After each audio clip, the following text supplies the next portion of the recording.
We are now ready to start the activities of Unit 5 in your workbook. Once again, we have the same theme, best use of time. Another set of activities based on this theme. Activity 1 is a story. පුතාලට ඉස්සෙල්ලම තියෙන්නේ හරිම සරල activity එකක්. මොකක්ද? Picture story. But the pictures are not in order. ඒක පිළිවෙලකට නෙවෙයි තියෙන්නේ. First we'll read the activity and see. Ravi is a boy who uses his leisure time effectively. Now, what do you mean by leisure time? Uses his leisure time effectively? එයාට තියෙන නිදහසේ කාලය ගත කරන්න තියෙන වෙලාව ඉතාම හොඳින් භාවිතා කරනවා ප්‍රයෝජනවත් දේවල් වලට. බොහොම කාර්යක්ෂම විදිහට තමයි කාලය පාවිච්චි කරන්නේ. Use the following picture clues. Picture clues කියන එක පුතාලට මීට කලින් මතකයි ඇවිල්ලා තියෙනවා. අපිට පින්තූර වලින් යම්කිසි ගියක් ගන්න පුළුවන් මොන අනුපිළිවෙලට දෙන්න ඕනි කියලා. And reorder and write what he did. Reorder කියන එකත් instructions වල නිතරම එන එකක්. අනුපිළිවෙලට සකස් කරන්න. Now, you can see a child trying to plant seeds and he's seeing a plant and he's watering plants. When you look at it, you can guess the order. I think this has to be the first one because he's arranging the soil. You can see he's removing the excess soil and then the debris before he plants the seeds. පුතාලත් මාත් එක්කම දැන් මේ order එක හිතන්න ඕනේ. ටක් ගාලා ඔයගලන්ට තේරුණා නේද? ඊළඟට මොකද්ද වෙන්නේ කියලා? He is leveling the surface with a rake. Here he is using a spade.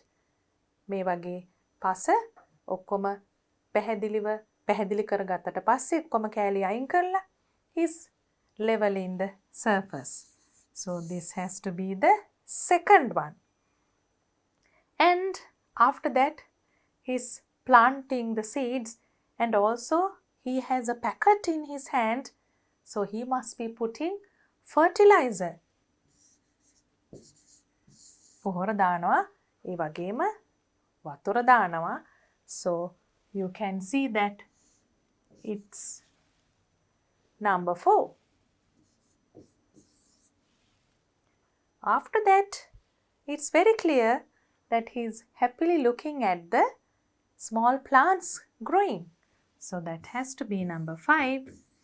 And finally, he sees a big plant with, I think it has to be corn here. මේක වඩේරුඟු පැලයක් වගේ තමයි පේන්නේ. So he's very happy to see corn cobs on his own plant. Now let's try to write sentences for these pictures. Now we have done the reordering. First part is done and now we have to write.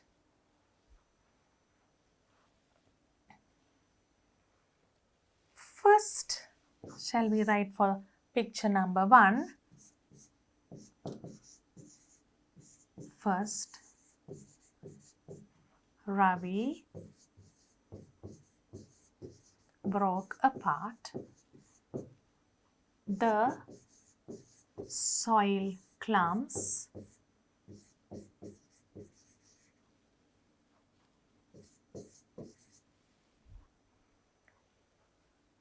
removed the debris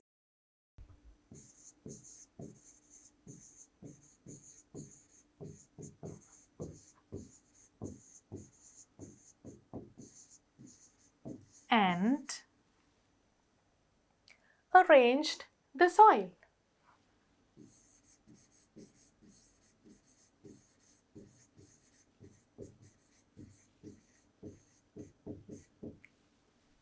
Then you can say that he loosened the soil. The pasa poddak burul kara. Then he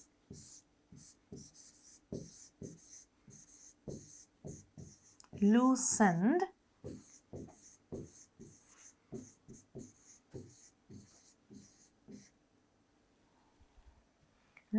the soil. බුරුල් කරලා අපි මතු පිට සමතලා කරගත්තා, level කරගත්තා කියන එක කොහොමද කියන්නේ? Loosened the soil and leveled the surface. මතු පිට surface. With a rake.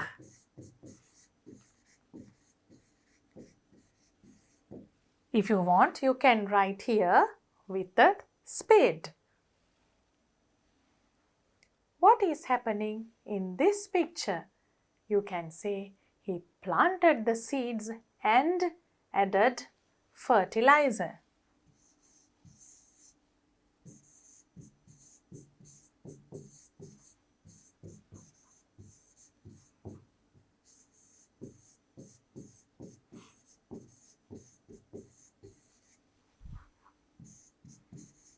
Planted the seeds.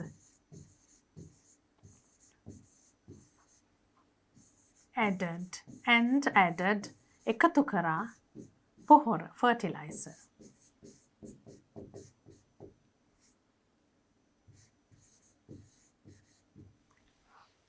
He's watering with a watering can, and you can write it as the fourth sentence for this picture. He watered the plants.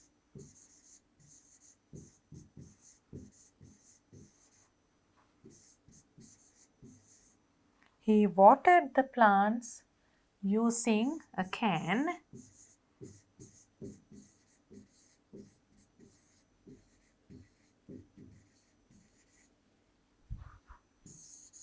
Watering can every day.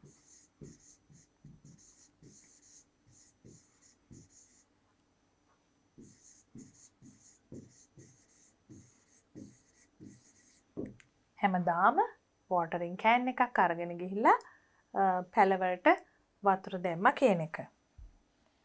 Now what's happening? He has started seeing the plants growing. චුට්ට චුට්ට පැල ලොකු වෙනවා.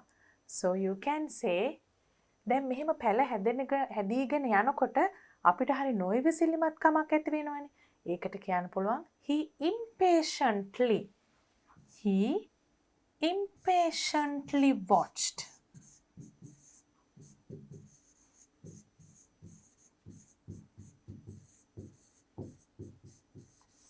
නොයවසිල්ලෙන් he impatiently watched the plants growing.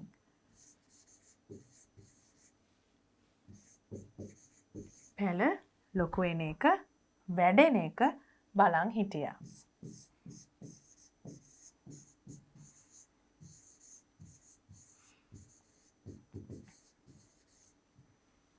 Finally, you can say how happy he was when he saw the corn cobs on the plant. I think he's shouting. He's so happy. So we can say that he's shouting with joy.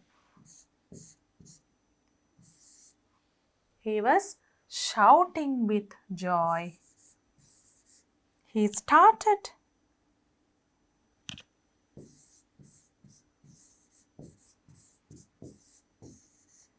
shouting with joy.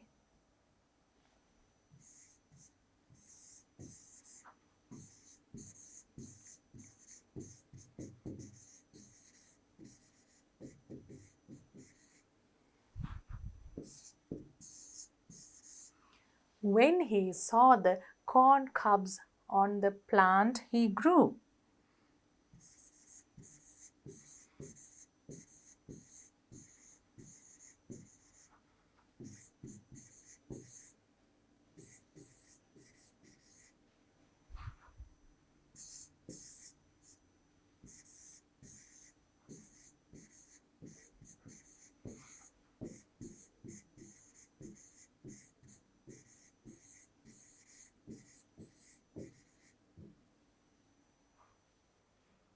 So that's the end of this small story after reordering the pictures.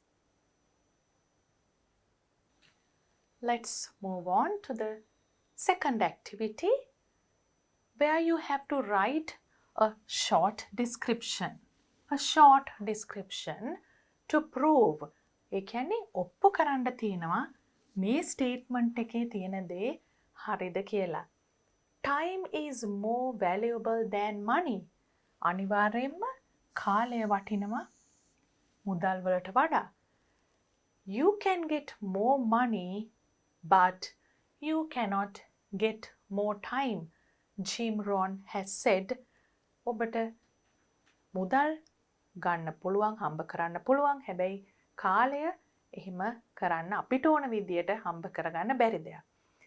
So, what can you write? We'll think of a very simple example. දුවල පුතාලට මේ වගේ එකක් යටතේ හුඟක් ලස්සන කතාවක් වුණත් ලියන්න පුළුවන්.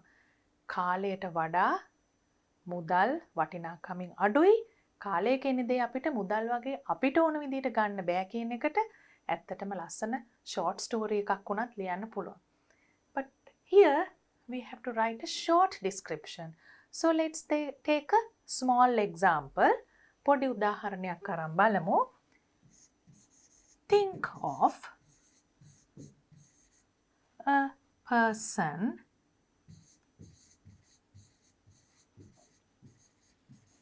who is very sick.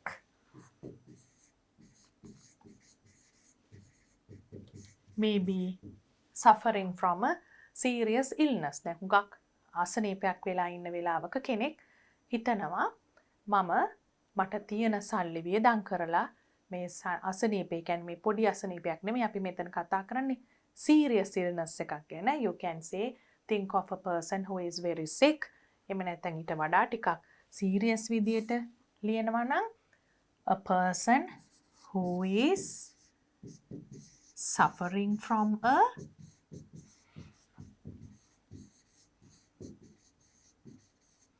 serious illness.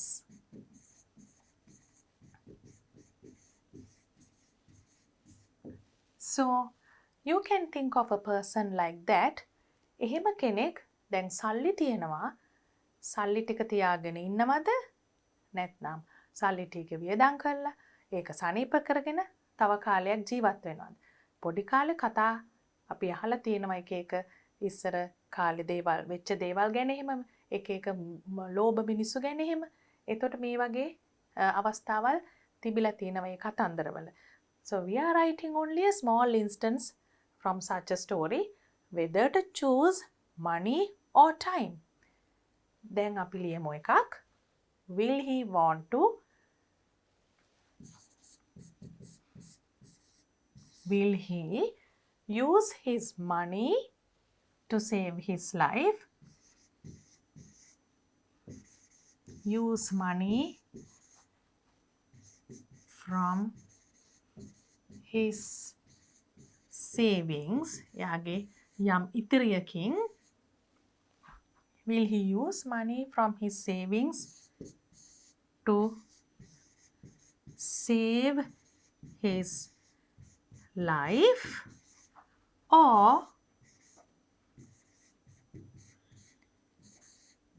will he let his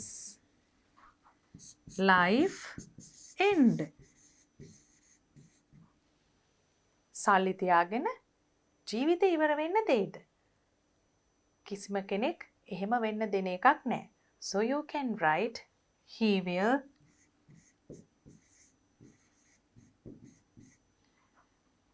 definitely spend money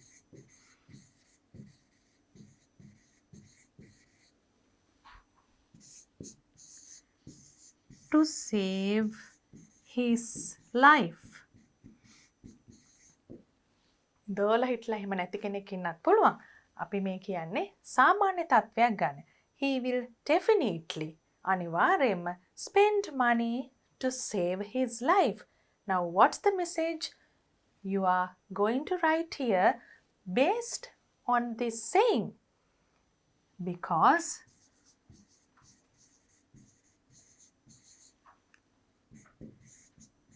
if you live longer, you can earn more money.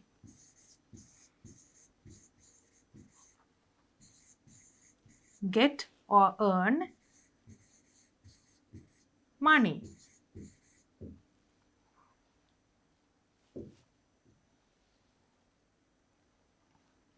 But if he tries to save money,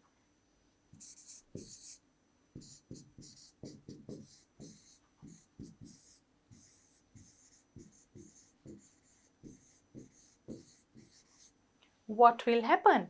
There will be no time to spend the money because you cannot earn time.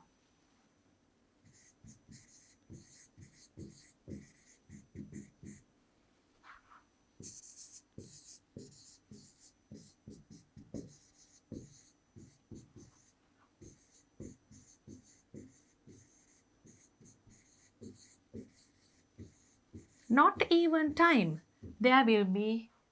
He will not be there to spend the money. So you can think of an idea like this. You can think of a creative idea even and write a short description about this very valuable saying. And activity 3 has read and answer what is GMT. GMT is Greenwich Mean Time.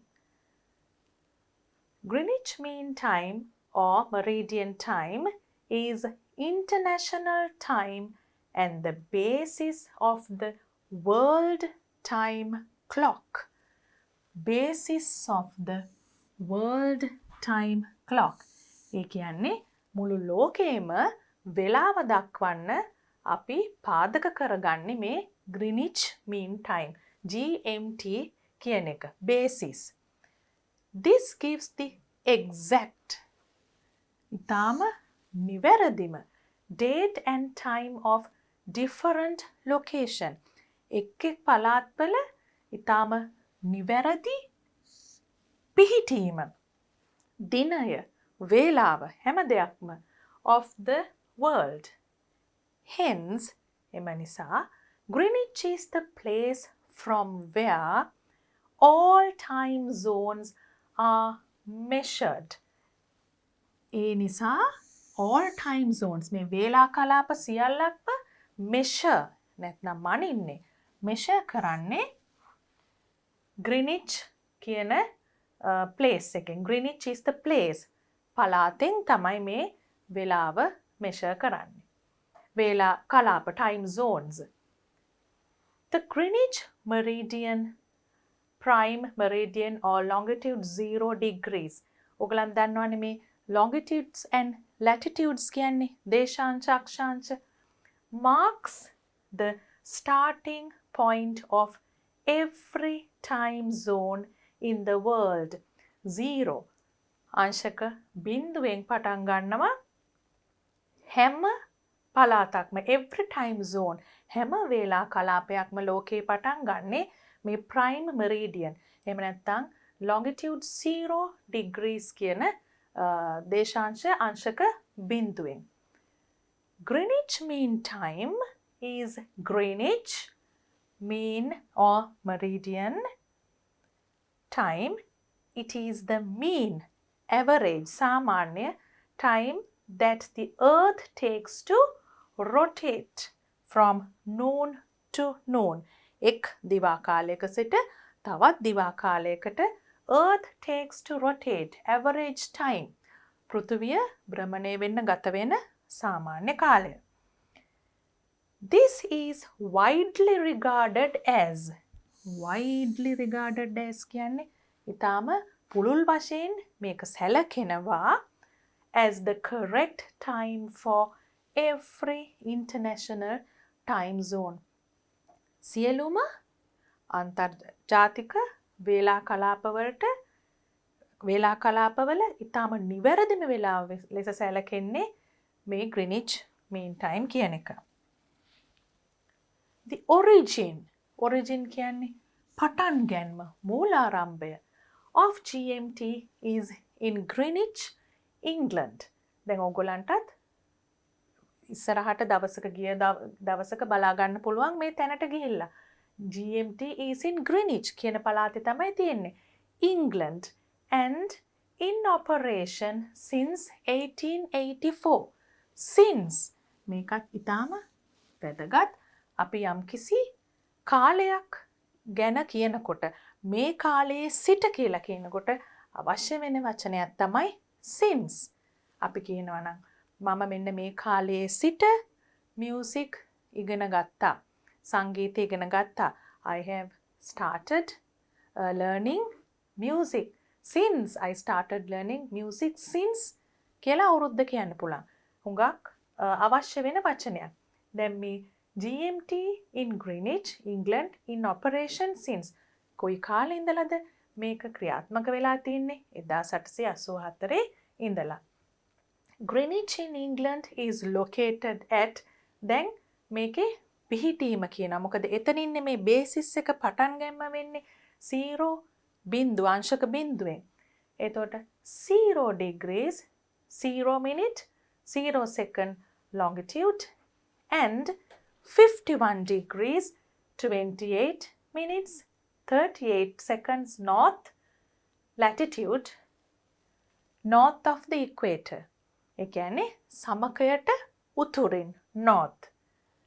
The time is usually displayed using both දැන් මේ වෙලාව දැක්වෙන්නේ display වෙන්නේ 24-hour format. ඒ කියන්නේ අපි 0 to 24 ලියන්නේ 16 4ට 16 ඒ වගේ. or the 12-hour format සාමාන්‍ය විදියට 2 am 3 pm 4 pm ඒ වගේ. AM කියන්නේ උදේට, PM කියන්නේ හවසට. Sri Lankan standard time is 5.5 hours. ඒ කියන්නේ 5.5 hours. 5 hours 30 minutes ahead ඉදිරියෙන්. ලංකාව Greenwich වෙලාවට වඩා පැය 5මාරක් ඉදිරියෙන්. of Greenwich Mean Time. දැන් මේක පුතාලට තේරුම් ගන්න පහසුයි. මොකද ඕගලන්ගේ maths lesson එක ගණිතය පාඩමක මේක ඉතාම පැහැදිලිව හමු වෙනවා. මට මතක හැටියට ඕගලන්ගේ 7 වෙනි ශ්‍රේණියේ grade 7. හැබැයි මට ඒක හරියට මතක නෑ. ඒගොල්ලන්ට ගණන් පාඩමේදී මේක හම්බ වෙනවා. So you can understand this very well. Now let's start answering the questions. They are very direct questions. හරිම කෙලින්ම උත්තර ලියන්න පුළුවන් පහසු ප්‍රශ්න තමයි මේකේ තියෙන්නේ. What is GMT? So you just have to write it's Greenwich Mean Time. It stands for Greenwich Mean Time. What does it do? You get the answer here. It gives the exact date and time of different locations of the world. Greenwich Mean Time is the international time and the basis of the world time clock. You can say it's the basis of the world time clock and it gives the exact date and time of different locations of the world. So you can write it gives the exact නිවැරදිම time and date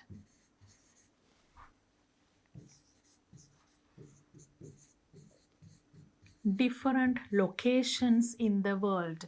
විවිධ පළාත්වල නිවැරදිම දිනය සහ වේලාව.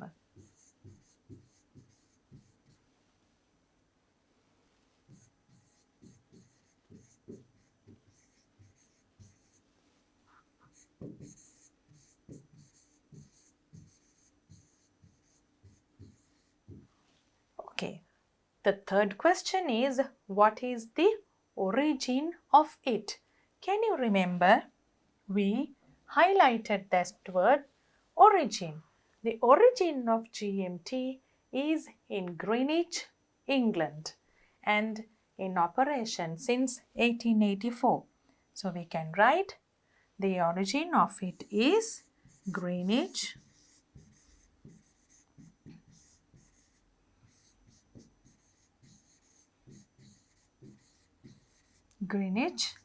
England since 1884.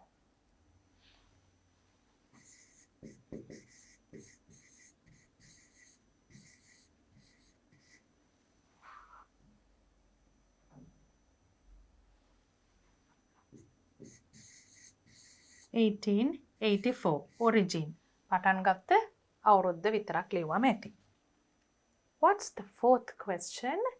Where is Greenwich located? ඒක හුඟක්ම ලේසි ප්‍රශ්නයක් පුතාලට. You can write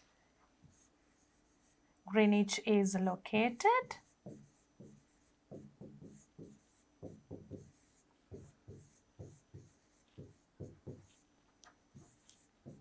in England. මොකද්ද located කියන්නේ? පිහිටලා තියන්නේ කොහෙද කියන එක. How is the Sri Lankan Standard Time counted globally? දැන් පුතාලට මතකයි අපි සාකච්ඡා කරනකොට ඒක කිව්වා. කොච්චර වෙනසක් තියෙනවද ලංකාවේ වෙලාව? We can write here it's 5 hours and 30 minutes.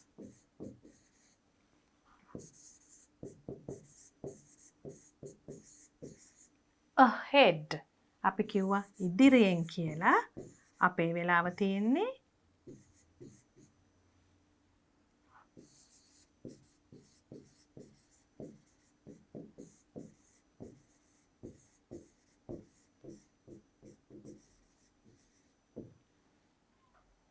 So the answer is it's 5 hours and 30 minutes ahead of Greenwich Mean Time. Now you have a crossword puzzle. පුතාලා ආසද crossword puzzles පුරවන්න? It's a very interesting activity. හැබැයි නම නම් puzzle නේද? පොඩි ප්‍රශ්නයක්. ඒ නිසා සමහර දුවල පුතාලා අකමැතිත් ඇති. But when you look at the clues and start completing letter by letter, word by word, it's easy.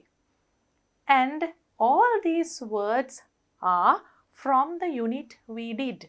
We have discussed all these words. අපි මේවා ඔක්කොම unit එකේ කරපු වචන වලින් තමයි පුරවන්න තියෙන්නේ. ඒ නිසා බලන්න මම මෙතන ලියන්න ඉස්සෙල්ලා පුරවන්න ඕනේ. You can start from anywhere. එකම තැනකින් පටන් ගන්න කියන්නේ crossword puzzle එකක් කරනකොට ලේසි තැනකින් පටන් ගන්න පුළුවන්. We can start from somewhere. Something you wear that tells the time. So it's a wristwatch. 1 across. Wristwatch.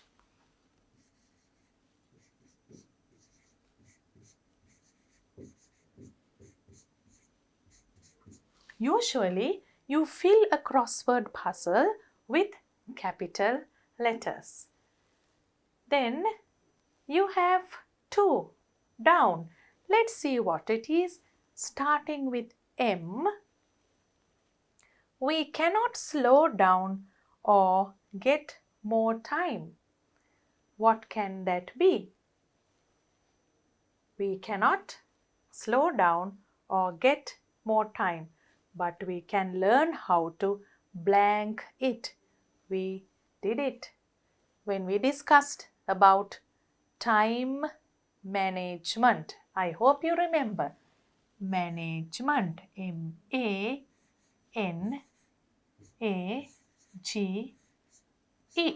Manage. If we manage it, we cannot slow down or get more time, but we can learn how to manage it. අපි දන්නවා කාලය කියන දේ කළමනාකරණය කරන්න පුළුවන්. හැබැයි කාලය අපිට slow down කරන්න, වේගය අඩු කරන්නත් බෑ, වැඩිපුර කාලය ගන්නත් බෑ. Now we'll look at another one. Here we have RE filled, 2 letters filled, and 1 is here, only 2 more to put. Shall we try this? 3 across. Across. If you get everything done with time to spare, you can sit back and do this. Everything done with time to spare. හැම දෙයක්ම වෙලාවට ඉවර කරගත්තොත් අපිට විවේකයෙන් ඉන්න කාලයක් ලැබෙනවා. ඒ නිසා මොකක්ද අපිට කරන්න පුළුවන්? Relax. R-E-L-A-X. Relax. Again, we have another word. We have to fill only 2 letters. So, that has to be an easy one. Let's try 4 down. You should do this to save your time. කාලය ඉතුරු කර ගන්න නම් මොකක්ද කරන්න ඕනේ? Plan. You have to plan and save time. So the word is plan. Plan. Now that part is over. We have to start filling the other words all over again because there are no letters filled by us, but we have clues here and there. Let's see. We have done 1 across. We have done 3 across and 2 down. Experts agree you should get this about 8 hours at night. Night කිව්ව ගමන් 8 hours කිව්ව ගමන් අපි දන්නවා ඒ sleep. S is given, so you can write sleep. See, you can start with the easy ones first, sleep. And then you can write another short one you can see here, 7 down. This is what you do when you are in a hurry. කලබලයෙන් ඉන්නකොට ඉක්මන් කරන්න ඕන නම් මොකද කරන්නේ? Rush. You rush when you are in a hurry. Then we'll look at 8 across. We have H here, starting letter, and E. Quite a long word. Some pupils do not like to get this from teachers, though it is important. I don't have to tell you. සමහර ළමයි ආස නැත්තේ වැදගත් වුණත් මොනවා දෙනවටද ටීචර්ස්ලා? Homework.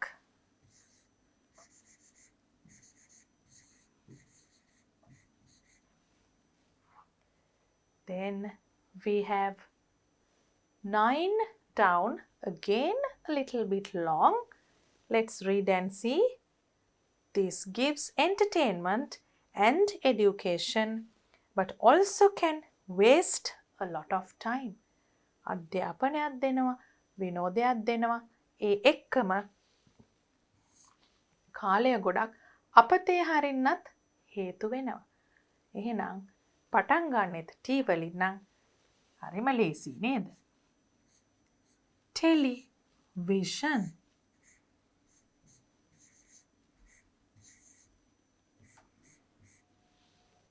We have 1 word left. 5 across. Use this to plan your work. So you look at the dates, you look at the holidays, you know what it is. A calendar.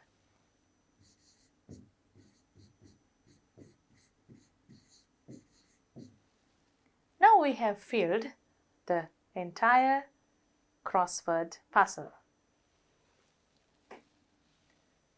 Let's move on to activity 4. You can see an advertisement. Read the following advertisement and do the activities given. First, we'll try to go through the advertisement and understand what it tells us. Career opportunities. දැන් මේ රැකියාවල් වලට තියෙන අවස්ථා ගැන තමයි මේ advertisement එක තියෙන්නේ. විශේෂයෙන් කියලා තියෙන්නේ මොන වගේ රැකියා ගැනද කියලා බලමු. A leading construction company engaged in prestigious construction projects urgently requires. දැන් මේ construction company එකක් කියන්නේ ඉදිකිරීමේ ආයතනයක්. හැබැයි ඒක සාමාන්‍ය එකක් නෙමෙයි. ඊටාම විශාල මට්ටමේ. මොකද ඒකට කියනවා leading කියලා. ඒ කියන්නේ අනිත් ඉදිකිරීමේ ආයතන අතර ඊටාම ඉදිරියෙන් ඉන්න බොහොම ඉහළ පෙළේ වැඩ වලට සහභාගී වෙන ආයතනයක් ගැන තමයි මේ කියන්නේ. Projects urgently requires. urgently කියන්නේ ඊටාම ඉක්මනින් ඒගොල්ලන්ට මේ අබෑරුතු පුරවන්න අවශ්‍යයි. ඉස්සෙල්ලාම assistant manager කියන්නේ සහකාර කළමනාකරුවෙක්. HR human resources මානව සම්පත් කළමනාකරණය කරන කෙනෙක්ට කෙනෙක්ව අවශ්‍යයි. ඊටාම ඉක්මනින් ඒගොල්ලන්ට අවශ්‍ය වෙන සුදුසුකම් තමයි මේ තනතුරට ඉල්ලුම් කිරීමට අවශ්‍ය වෙන සුදුසුකම් ඊළඟට තියෙනවා. දැන් පුතාලා බලන්න හැම තනතුරකටම තියෙනවා විශේෂ සුදුසුකම් වගයක් ඉල්ලලා. ඒවා එකිනෙකට වෙනස්. Minimum 5 years core HR experience on the same position in construction industry. Minimum. ඒ කියන්නේ අවම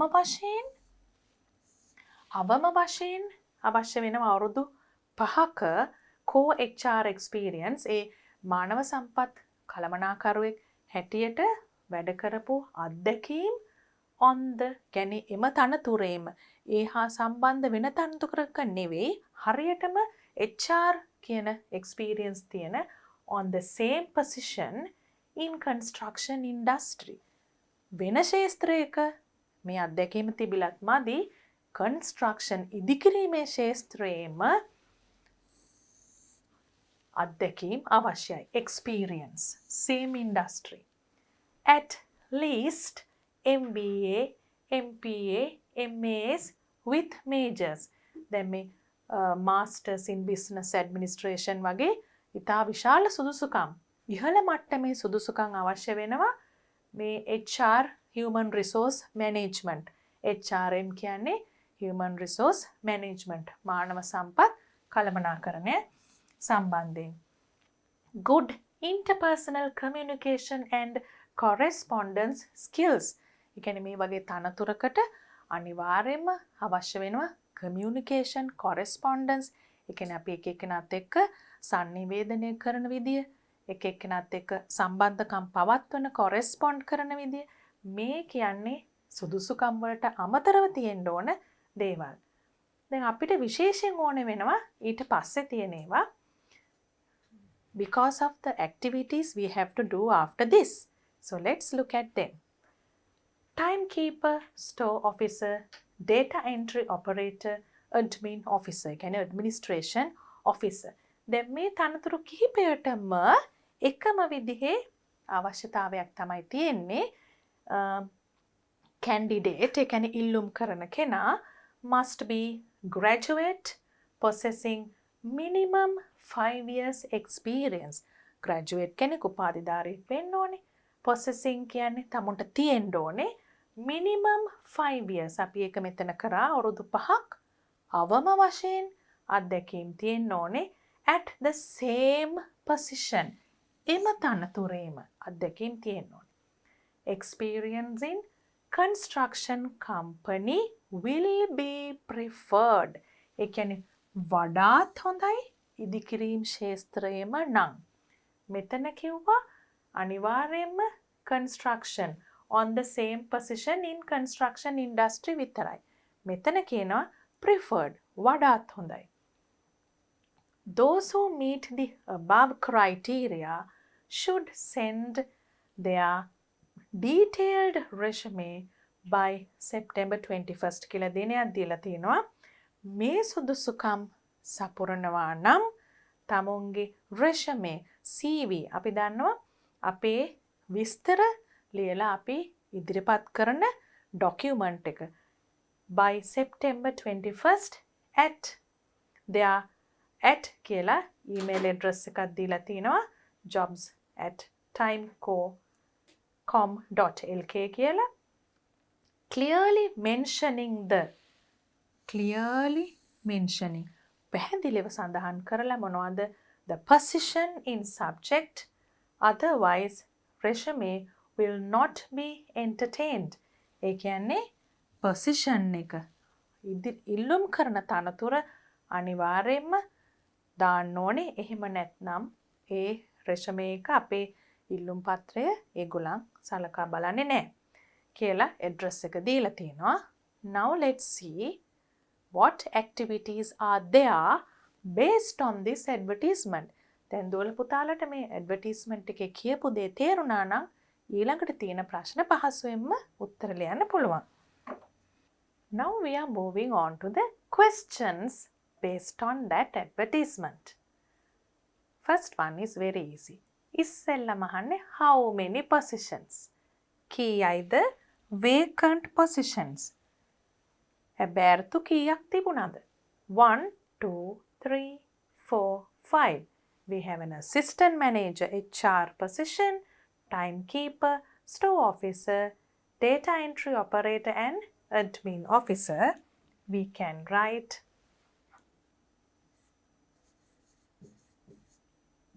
there are 5 positions vacant. Then we have who can apply for the post of assistant manager HR. කාටද ඉල්ලුම් කරන්න පුළුවන්. එතන විශේෂයෙන් තිබුණ ටික දැන් අපි ලියමු.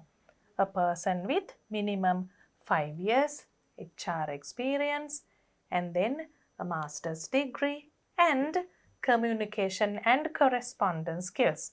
අපි සාමාන්‍යයෙන් අවශ්‍යම දේවල් ටික මෙතන ලියමු. A person with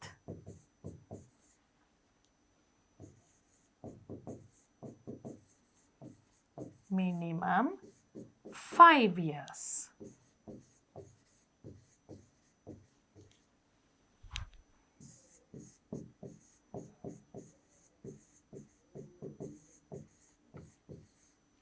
එතන HR කියලම තිබුණා අපි දල වශයෙන් 5 years of experience කියන එක ලියන්න පුළුවන් a master's degree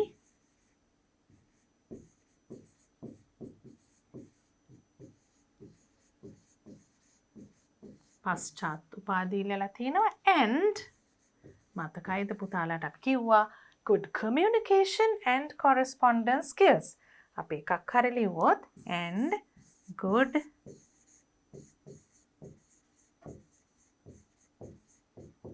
communication skills.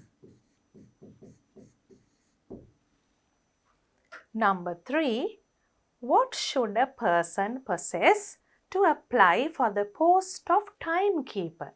පුතාලට මතකද අපි ඇඩ්වර්ටයිස්මන්ට් එක සාකච්ඡා කරනකොට කරා එතන තිබුණා විශේෂත්වයක් 5 years experience at the same position. අනිත් එක තමයි මේ graduate කියන එක. එතකොට අපි එතනට ලියනවා he should have or he should possess a degree. Let's start writing. He should අපි ප්‍රශ්නෙම්ම මේ වචන ගන්න පුළුවන් possess සතුව තියෙනවා. A degree and 5 years of experience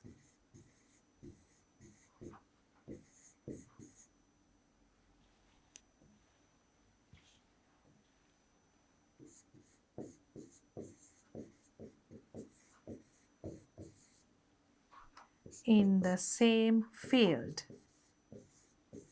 same position.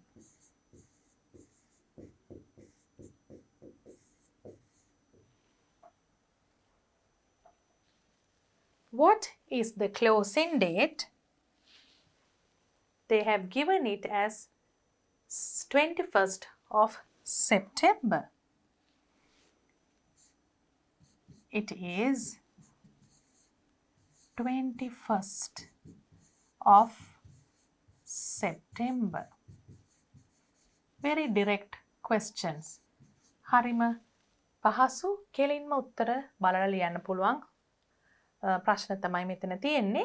Can a resume be rejected? Why? How?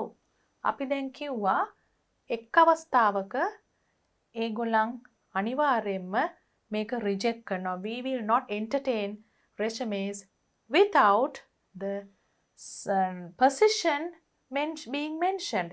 ඒ කියන්නේ අපි apply කරන තනතුරේ නම දැම්මේ නැත්නම් resume එක ඒගොල්ලන් සලකා බලන්නේ නැහැ කියලා තිබුණා. Yes. Can a resume be rejected? Yes. How? How? කොයි වගේද? Why? How? Yes. If it doesn't mention, if the resume doesn't mention the position.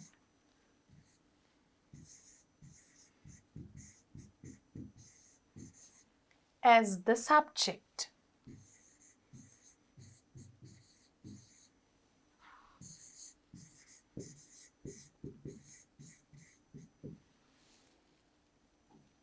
It's mentioned here.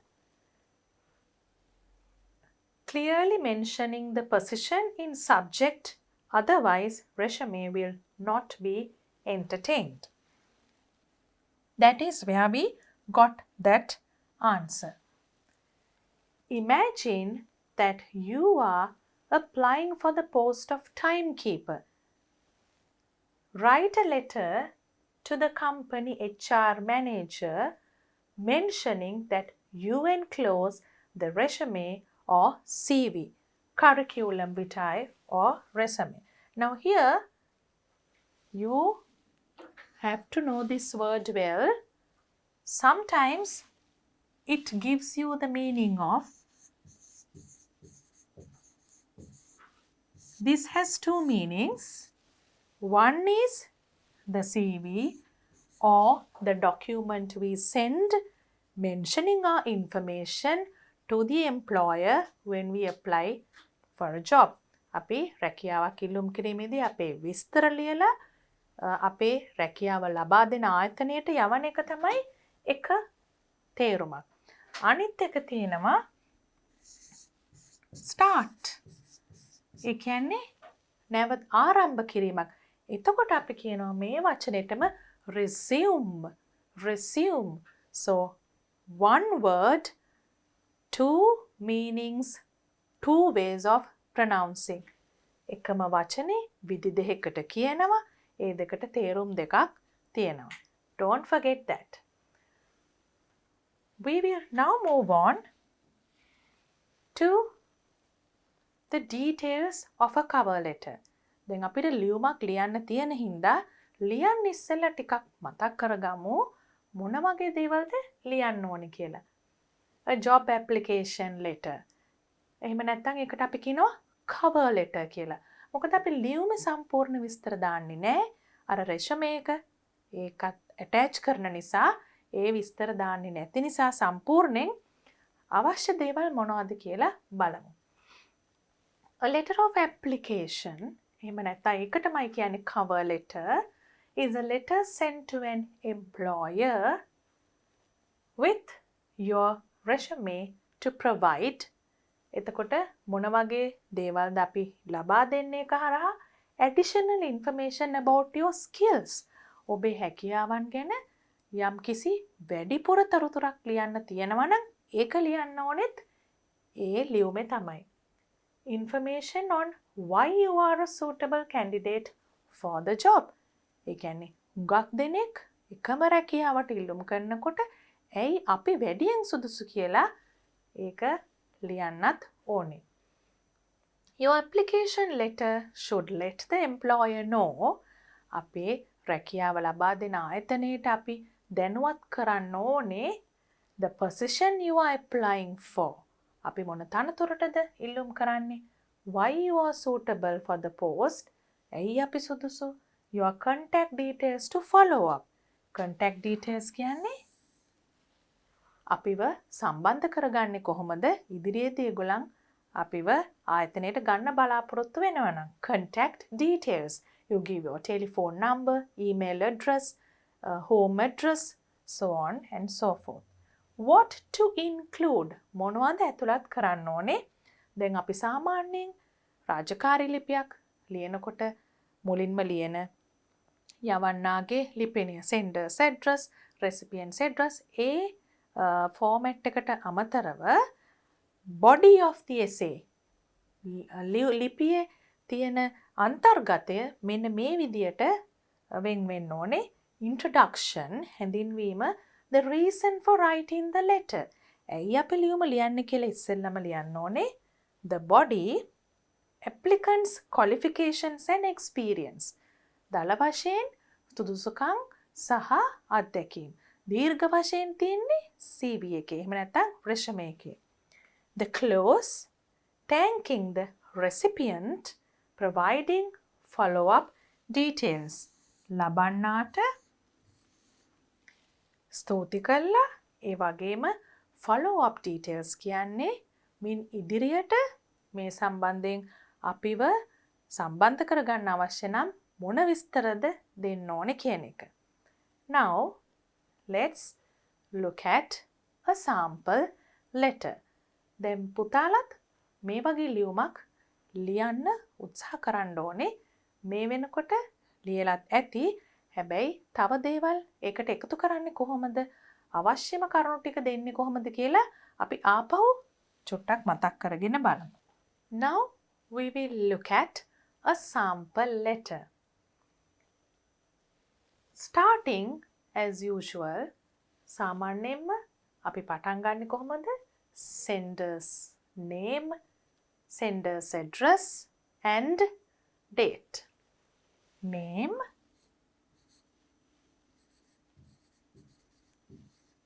address and date.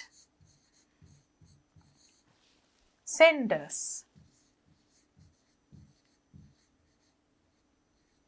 ඊළඟට අපි recipients ලබන්නාගේ නම, designation එක, ඒ කියන්නේ තනතුර, address තුනම දාන්න ඕනේ. name, Mr. Rajan, name, designation ඒ කියන්නේ තනතුර, and address. All three are of the recipients. ලබන්නාගේ name, designation, address. Dear sir, you have the salutation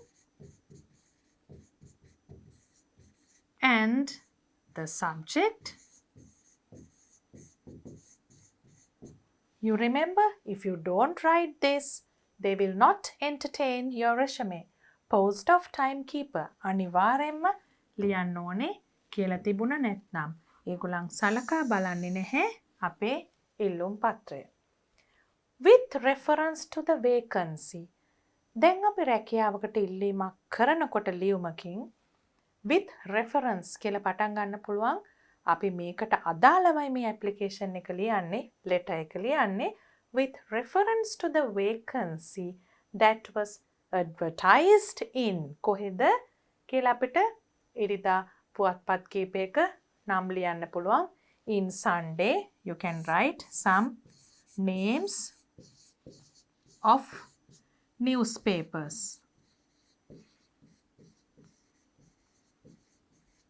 Sunday, Observer, Island ඒ වගේ ඔයගලන් කැමති පුවත්පත්වල නම් දාන්න පුළුවන්. I wish to apply for the above post. මම ඉහත සඳහන් තනතුරට ඉල්ලුම් කරන්න කැමතියි. I have worked as a timekeeper. දැන් මතකයිනේ experience අත්දැකීම් ලියන්න කිව්වනේ. I have worked as a timekeeper for 6 years. They ask for 5 years, so we write 6 years at the head office of a construction company in Kurunegala. So we wrote about the experience.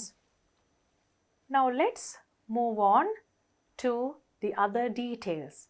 අපි introduction එකෙන් පස්සේ දෙන්න ඕනේ qualifications, skills, ඒ කියන්නේ අපේ අධ්‍යාපන සුදුසුකම්, විශේෂ හැකියාවන් ඒවා වෙනම ඇතුළත් කරලා තිබුණට cover letter එකෙත් සඳහන් කරන්න ඕනේ. I hold a bachelor's degree in business administration. I have proven the ability. Proven the ability. දැන් ඉස්සෙල්ලම මේ වාක්‍යය අපි කිව්වේ අපිට උපාධියක් තියෙනවා. ඒ වගේම ඒක ගැන විස්තර අනිවාර්යයෙන්ම අපි රෙෂමේ එකේ තියෙන නිසා මේ වගේ additional information අපි ඔප්පු කරලා තිනවා. මම ඔප්පු කරලා තිනවා මගේ හැකියාව මොනවටද? To work cooperatively with co-workers and managers. Cooperatively කියන්නේ බොහොම සහයෝගයෙන්, co-workers කියන්නේ තමුන්ගේ සම මට්ටමේ සේවකයෝ සහ managers කළමනාකරෝ එක එක මට්ටම් වල අය සමග සහයෝගයෙන් වැඩ කරන්න මට හැකියාවක් තියෙනවා. He is writing it in the cover letter. දැන් එතෙන්ට වෙනකන් විතරක් ලිව්වත් ඒ වාක්‍ය සම්පූර්ණයි. හැබැයි අපි පුළුවන් නම් තවත් වැඩිපුර එකතු කරනවා while meeting deadlines. තවත් හැකියාවක් while meeting deadlines. සහයෝගයෙන් වැඩ කරාට කාලේ නාස්ති කරලා නැහැ. while meeting deadlines කියන්නේ ඊටාම කළමනාකරණය කරගෙන කාලය වැඩ කරලා තිනවා નિયમિત වෙලාවට ඉවර කරලා තිනවා. Deadlines. If you have to submit something on a particular day, if you have to finish a task by a certain day, you call it a deadline. So he has been able to meet deadlines. ඒ කියන්නේ નિયમિત දිනයට වැඩ කරන්න පුළුවන් වෙලා තියෙනවා. I received the award. මට සම්මානයක් ලැබිලා තියෙනවා. මොකද සම්මානයේ නම? Employee of the month. සමහර ආයතනවල දෙන්නේ Employee of the year, Employee of the month. ඒ කියන්නේ මේ මාසයේ හොඳම සේවකයා, වසරේ හොඳම සේවකයා. Now he has won that twice. දෙපාරක් වතාවල් දෙකක් during my tenure. මගේ සේවා කාලය තුල. Therefore I believe that I am suitable for the above post. Believe. මේ කරුණ නිසා මම විශ්වාස කරනවා මට මේ තනතුර සුදුසුයි කියලා. I have enclosed. මම ඇතුළත් කරලා තියෙනවා my detailed resume. ඒ කියන්නේ අපි සවිස්තරාත්මකව මේ හැම විස්තරයක්ම resume එකේ සඳහන් කරලා ඉවලා තියෙනවා. And testimonials. පුතාලට කැමති නම් ඒකත් එකතු කරන්න පුළුවන්. අනිවාර්යයෙන්ම ලියන්න කියලා නැහැ. හැබැයි පුළුවන් නම් ලියන්න. What are testimonials? The recommendation letters given by our employers or managers. ඒ කියන්නේ අපේ විශේෂ හැකියාවන් ගැන ඒ වගේම අපේ අවංකභාවය වගේ ගතිගුණ ගැන සඳහන් කරලා අපි ගැන ලැබිලා තියෙන ලිපි letters of recommendations. That is what you identify by the word testimonials. If you can, try to include herewith මේ සමග. I await a favorable response. එක හරිම බහුල වශයෙන් භාවිතා වෙන හරිම common sentence එකක් මේ වගේ ලියුමක. Await a favorable response. මම බොහොම සහනදායී පිළිතුරක් බලාපොරොත්තු වෙනවා කියන එක. if I am chosen for an interview, if යන්නේ මාව තෝරා ගැනුනොත් මොනවටද සම්මුඛ පරීක්ෂණයකට please contact me via any one of the following. මාව සම්බන්ධ කරගන්න, මාව අමතන්න මොනව හරහාද? via email or mobile phone number. So he has given his email address and the mobile phone number. Then finally you write thank you and yours faithfully. ආයිමත් මෙතන අවශ්‍ය නැහැ වෙනම අවසාන වාක්‍යයක් ලියන්න. මොකද අපි මෙතන අවශ්‍ය දේ ලියලා තියෙනවා. මේ CV එක දාලා තියෙනවා. I have enclosed my resume.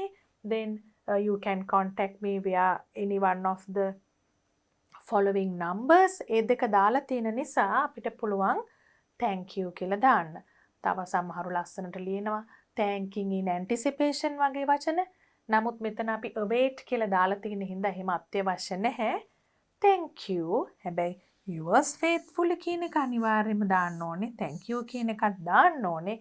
දාලා ඊට පස්සේ you have to finally put your signature. After signing, your letter is complete. Now we will look at another kind of an activity. Can you see a pie chart here? I'm sure you remember the activity we did in the pupils book based on a pie chart. එතනදී අපි කිව්වා මතකයිද පුතාලට මේ pie chart එකක්, graph එකක්. ඒ වගේ දෙයකින් මොකද්ද කරන්නේ? අපිට ඉතා පහසුවෙන් යම්කිසි දත්ත ටිකක් දැක ගන්න පුළුවන්. ඒ ගැන අධ්‍යයනය කරන්න පුළුවන්. ලියලා තියෙන දෙයකට වඩා. This is a visual representation which make you understand things in a very easy way. එතකොට මේ වගේ එකක් ගැන ලියනකොට අපි මේ තියෙන දේම ඒ විදිහටම ලියලා වැඩක් නැහැ. මොකද ඒක බලපු ගමන් පේනවා. So what must you do? You have to write it in such a way that you compare the data given. දීලා තියෙන තොරතුරු සංසන්දනාත්මකව තමයි ලියන්න ඕනේ.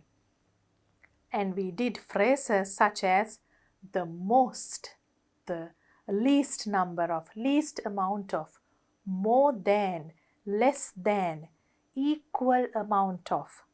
You can use phrases like that when you write a description about this too. Let's look at the instruction. Instruction එකෙන්ම පළවෙනි වාක්‍ය හදන්න පුළුවන්. Let's read. China Internet Watch reveals. දැන් මේ China Internet Watch කියන ආයතනයෙන් අපිට රිසර්ච් කරලා යම්කිසි ගවේෂණයන් කරලා ඉදිරිපත් කරනවා මෙන්න මේ data දත්ත. The time spent on internet by the users in 2013. අන්තර්ජාලයේ කොයිතරම් වෙලාවක් එක දේවල් වලට යොදාගෙනද කියන එක. In a pie chart as follows. Study it. මුලින්ම එක study කරන්න ඕනේ. And write a description. So don't just start to write a description, but just look at it and try to get the idea first. You can see the highest percentage here, the blue part, which is 35%. What is it taken for? People have used the highest percentage of time for what?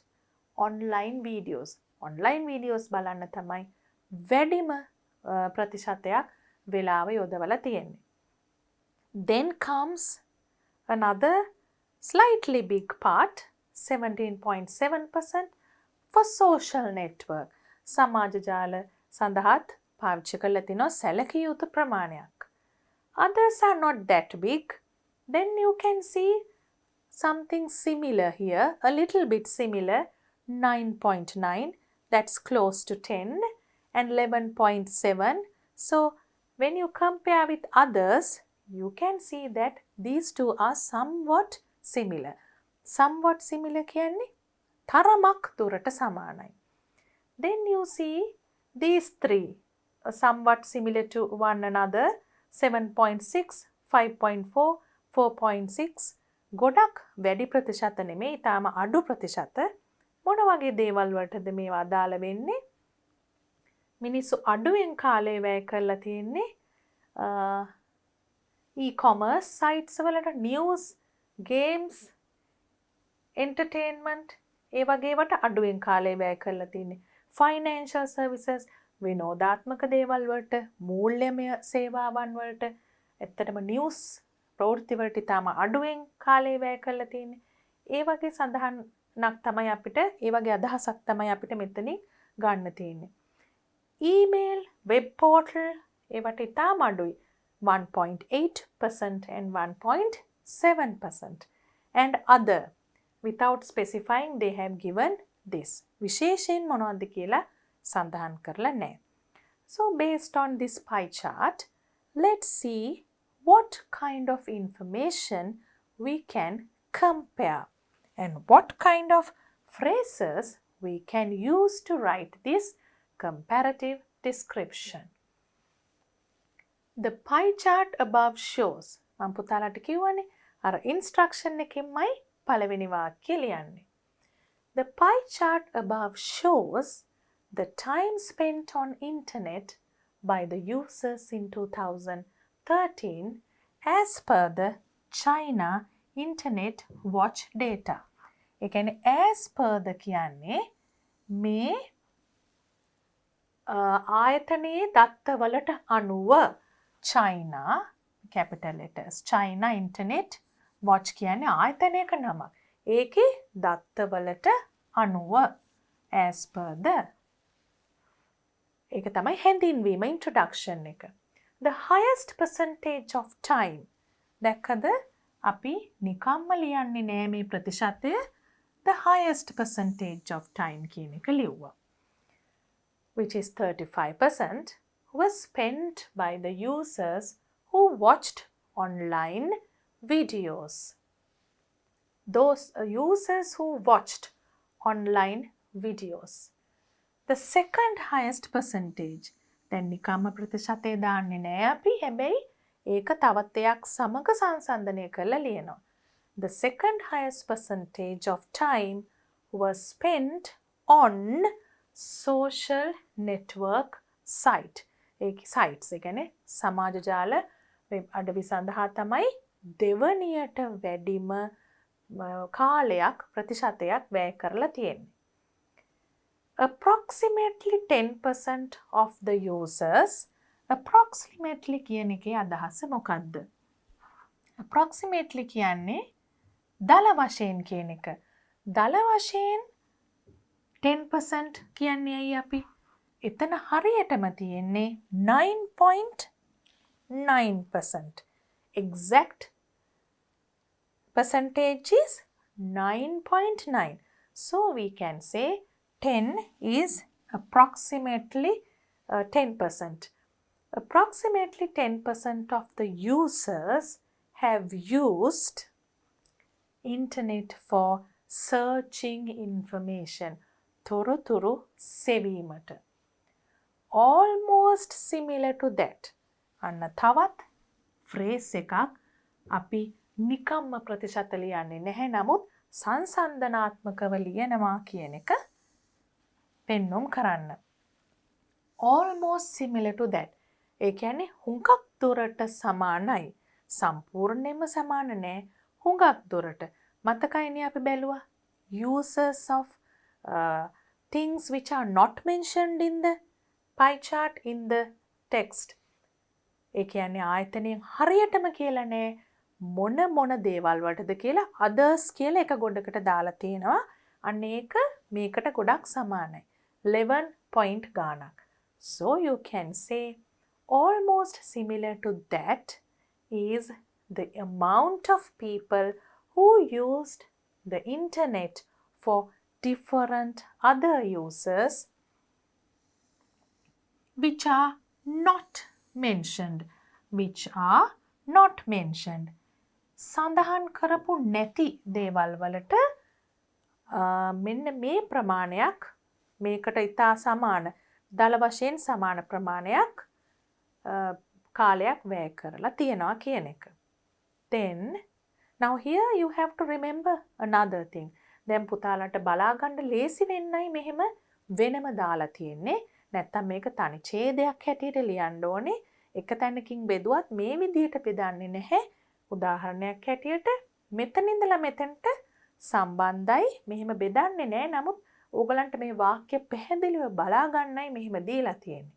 But when you write it as a paragraph. A relatively small percentage.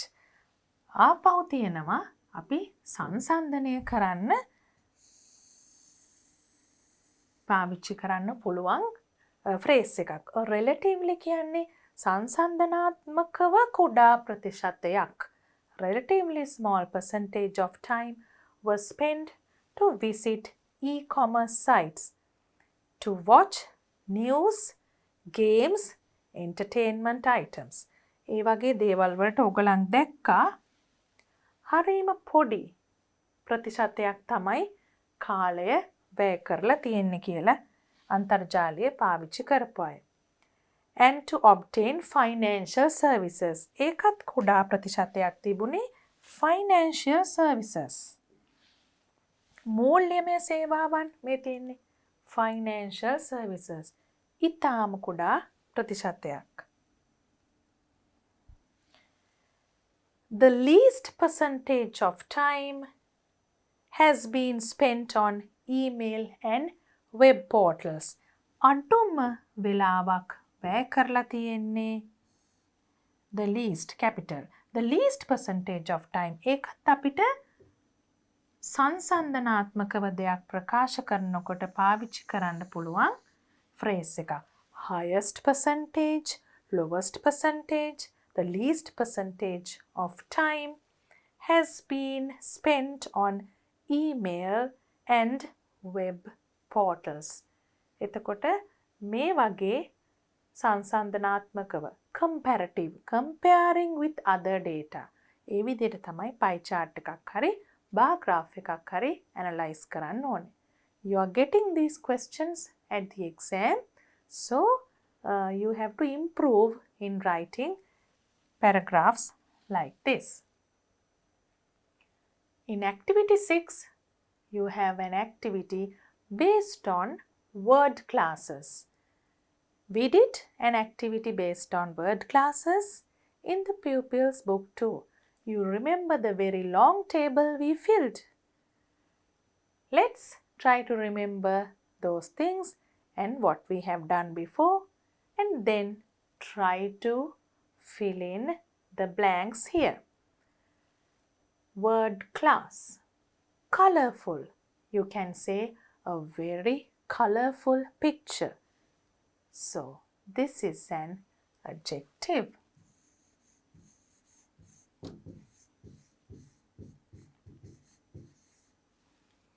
Then you can see this one, popular. Again, you can say a popular singer. බොහොම ජනප්‍රිය ගායකයෙක් කියන්නේ. Adjective. නාම විශේෂණ.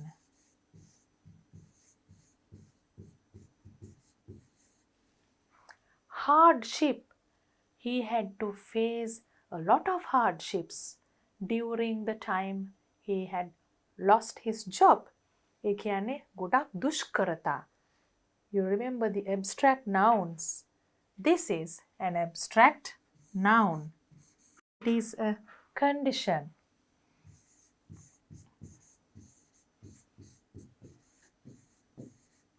noun කියලා ලිව්වම ඇති මම පුතාලට මතක් වෙන්න ලිව්ව එක abstract noun එකක් කියලා.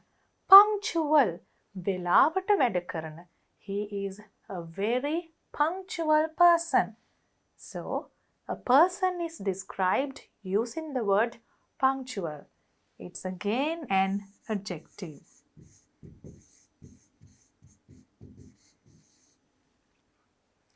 Preparation. Prepare is a verb. Preparation is an adjective. So you can say it took a long time for the preparations. සූදානම් වීමේ ක්‍රියාව. So it's a noun. Again, an abstract noun. Accurate. හරිම නිවැරදි කියන එක. Accurate timing. නිවැරදි කාලය මැනීම. එතකොට අපි මේකටත් කියන්නේ adjective එකක් කියලා නේද? Accurately කිව්වොත් adverb එකක්. හැබැයි මෙතන accurate විතරක් තියෙන නිසා adjective.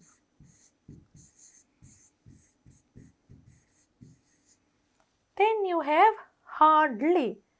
මෙතනත් පුතාලා ටිකක් මතක තියාගන්න ඕන දෙයක්. hard කිව්වොත් මොකද්ද? hardly කිව්වොත් මොකද්ද කියලා. hardly කියන්නේ hard කියන එක නෙවෙයි. තද කියන එක නෙවෙයි. අමාරු කියන එක නෙමෙයි. hardly කියන්නේ ඊටම අඩුවෙන් කියන එක. So this is an adverb. He hardly studies. ඒ කියන්නේ ඊටම අඩුවෙන් study කරන්නේ. He studies hard කිව්වොත් ඊටම මහන්සි වී වැඩ කරනවා කියන එක. සම්පූර්ණයෙන්ම වෙනස් තේරුම් දෙකක්. Hardly is an adverb. අඩුවෙන්. Tolerance. අපි මේක table එකේ කරා. Tolerate verb. Tolerance noun.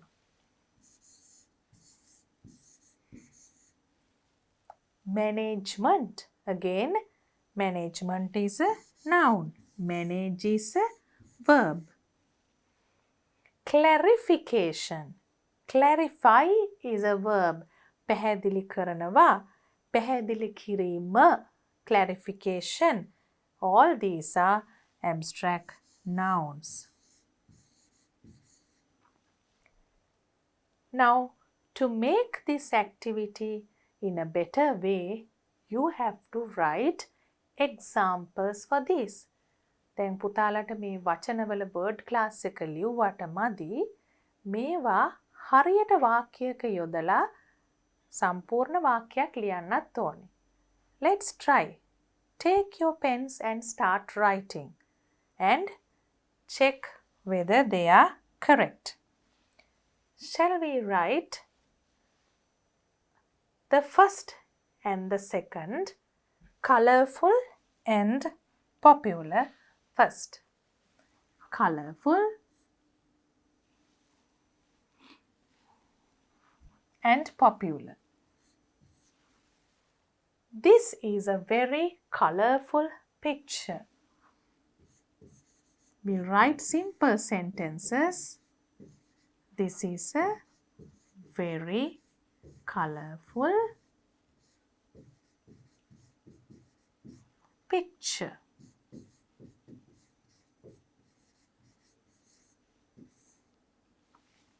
Then we can write popular. For that you can write something like, he is a popular singer. ජනප්‍රිය ගායකයෙක්.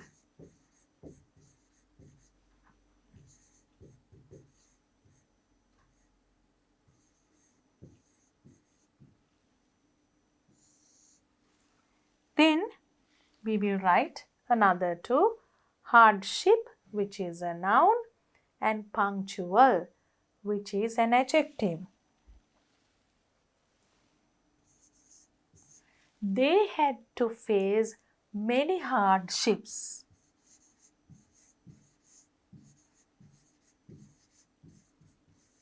Face.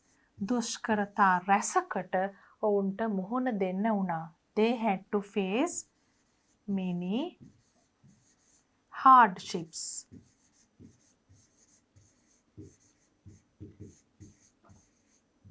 Because of a natural disaster, ඒ වගේ හේතුවක් ලියන්නත් පුළුවන්. Then we have punctual as an adjective. You have to use it in a sentence.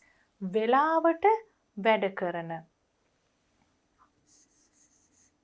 My teacher, මගේ ගුරුතුමා හරිම වෙලාවට වැඩ කරන කෙනෙක්. My teacher is a punctual person.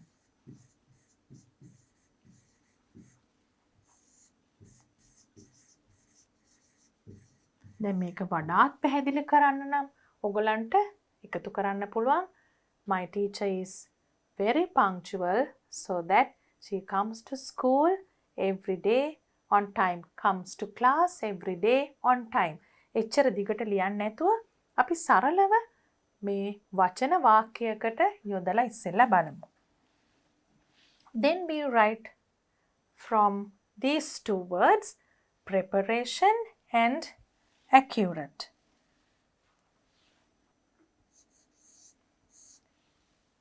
For preparation, we can write something like this.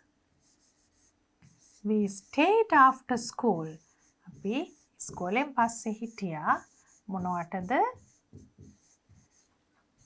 School for the preparations of our project.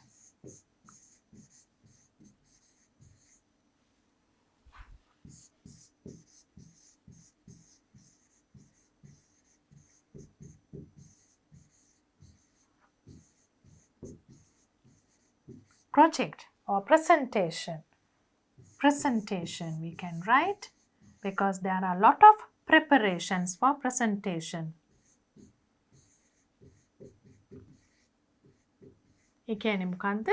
presentation එකට ලෑස්ති වෙන්න preparations වලට අපි after school නතර වුණා කියන එක. Next word is accurate. For the word accurate, we can write something about accurate information. ඉතා නිවැරදි තොරතුරු. Let's start writing. He gave us accurate information.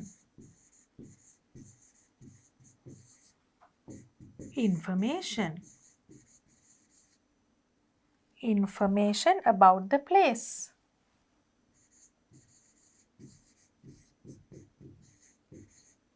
යම්කිසි ස්ථානයක් ගැන ඉතාම නිවැරදි තොරතුරු ලබා දුන්න. accurate information about the place කිව්වේ නැතත් වාක්‍ය සම්පූර්ණයි වඩා ලස්සනයි ඔයගලන්ට එහෙම ලියන්න පුළුවන් නම්. Next you have hardly. Let's write an example for hardly. He hardly studies for exams.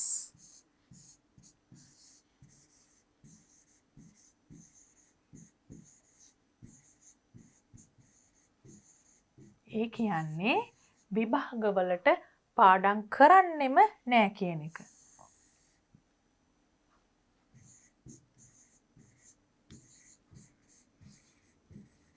සමහර දුවල පුතාලා ඉන්නවනේ විභාගවලට තදින් පාඩම් කරන්නේ නැහැ.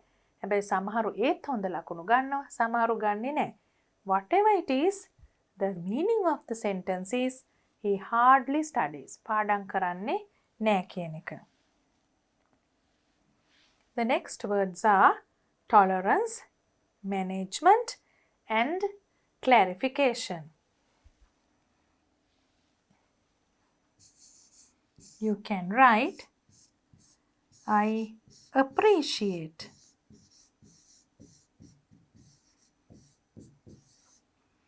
her tolerance.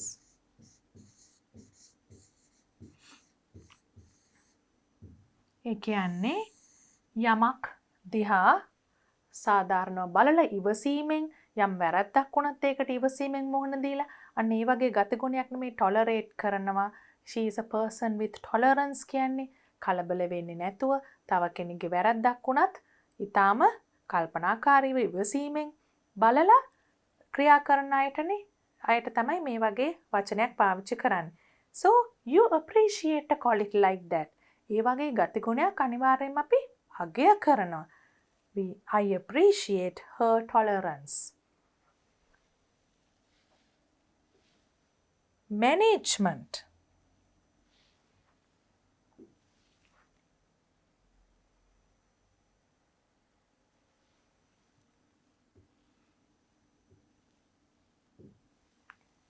කළමනාකාරීත්වය management කියනකොට manager කියන කළමනාකරු. So you can write a sentence like we have to inform this to the management. යම් කිසි ප්‍රශ්නයක් වුණාම ආයතනයක අපි කියනවා මේක අපි අනිවාර්යෙන්ම ඉහළ තලයකට කළමනාකාරීත්වයට දන්වන්න ඕනේ. You can say they informed it යමක් to the management.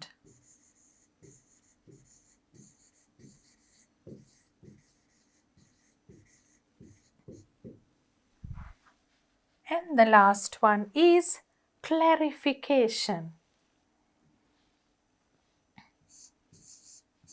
ඒ කියන්නේ පැහැදිලි කිරීමක්නේ. එතකොට ඒ වගේ එකකට අපිට ලියන්න පුළුවන් I thanked my teacher for the clarification. මගේ ගුරුතුමියට හෝ ගුරුතුමාට මම thank කරා මේ පැහැදිලි කිරීම ගැන. I thanked my teacher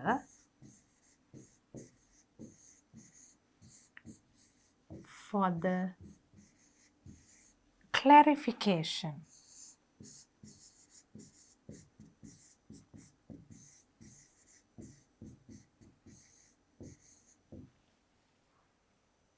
And now you also should try to write some sentences like this. We are moving on to the final activity of your workbook. How I manage time.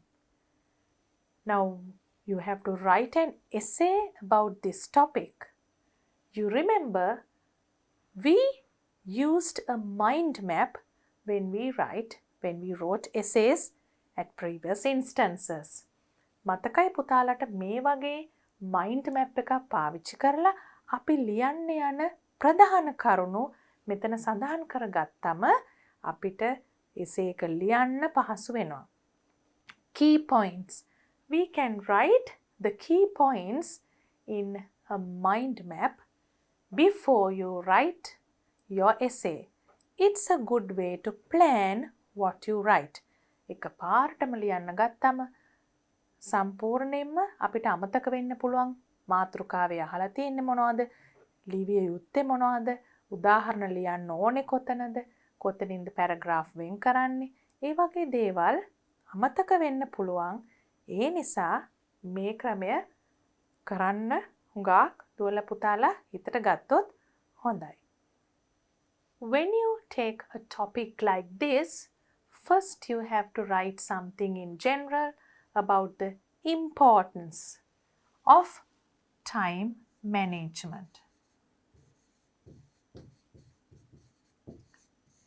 තමු time එක manage කරන්නේ කොහොමද කියන්න ඉස්සෙල්ලා සාමාන්‍යයෙන් මේකේ වැදගත්කම ගැන කියන එක හොඳයි. ඒ වගේම ස්ටුඩන්ට් කෙනෙක් හැටියට දැන් how I manage time කියන එකනේ මෙතන අහන්නේ. importance of time management වගේ essay එකක් නෙමෙයි. ඒ අදහස් හැබැයි how I manage time. So this is a somewhat personal essay. ඕගොල්ලන් ගැනම ලියන එකක්. එතකොට ස්ටුඩන්ට්ස් අපි ස්ටුඩන්ට්ස් ගැන ලියන්න ඕනේ. ස්ටුඩන්ට් කෙනෙක්ගේ ටයිම් මැනේජ්මන්ට් එක කොහොමද වෙන්න ඕනේ කියන එක. ඒ වගේම මේකේ තියෙන ඇඩ්වාන්ටේජස් මොනවද? ඇඩ්වාන්ටේජස් වාසිදායක පැති ටයිම් මැනේජ්මන්ට් එකේ. ඇඩ්වාන්ටේජස් එහෙම නොකරොත් ඇති වෙන disadvantages.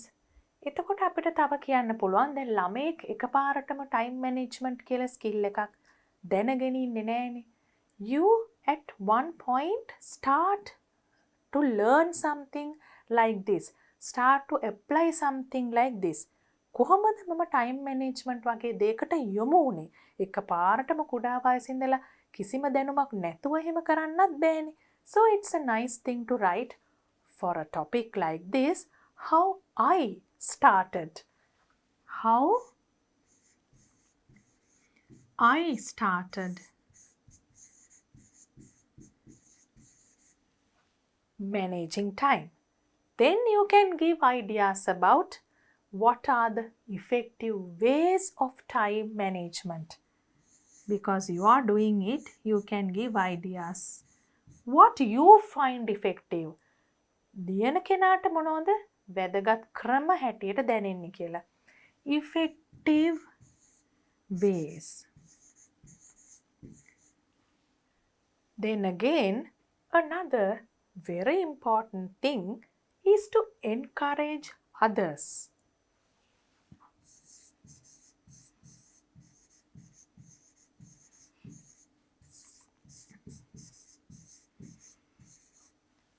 Without just making use of a skill like this, it's very nice if we can encourage others to do the same as we do. අපි කරන දේක හොඳ ප්‍රතිඵලයක් අපි ලබනවා නම් අනිත් අයවත් ධෛර්යමත් කරන්නේ කොහොමද මේ දේ කරන්න? How I manage time, how I encourage others to manage time කියන කොටසත් මේකට එකතු කරන්න පුළුවන්. ඒ වගේම පුතාලට මතකයි අපි කතා කරා කොටේෂන් එකක් දානවා නම් කවුරු හරි කෙනෙක් කියපු වැදගත් saying එකක් කියමනක් දානවා නම් අපේ essay එක හුඟක් ලස්සන වෙනවා. It can come at the beginning, in the middle or even at the end. රචනාවේ ගැලපෙන කොයි හරි තැනක හරි කොටේෂන් එකක් දාන්න පුළුවන්. Let's write that also. Quote. Having these things in mind, let's look at an example. දැන් පුතාලා මේ අදහස් වලට තව පුතාලගේ අදහසුත් දාලා මේ essay එක ලියන්න පුළුවන්. අපි එක example එකක් බලමු. Let's read this sample essay and try to understand that and improve the way of writing essays. Write an essay on how I manage time is activity 7. How I manage time. First of all, you have to write an introduction. Time is very precious to any human being. ඕනෑම මනුෂ්‍යයෙකුට කාලය කියන්නේ ඉතාම වටිනා දෙයක්. Very precious. දැන් මම මෙතන තව කොටසක් එකතු කරලා තියෙනවා. ඒක වෙන පාටකින් තියෙන්නේ.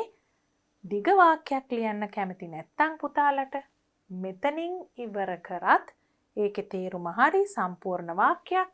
Time is very precious to any human being. වඩා හොඳයි ලියන්න පුළුවන් නම් irrespective of age or gender.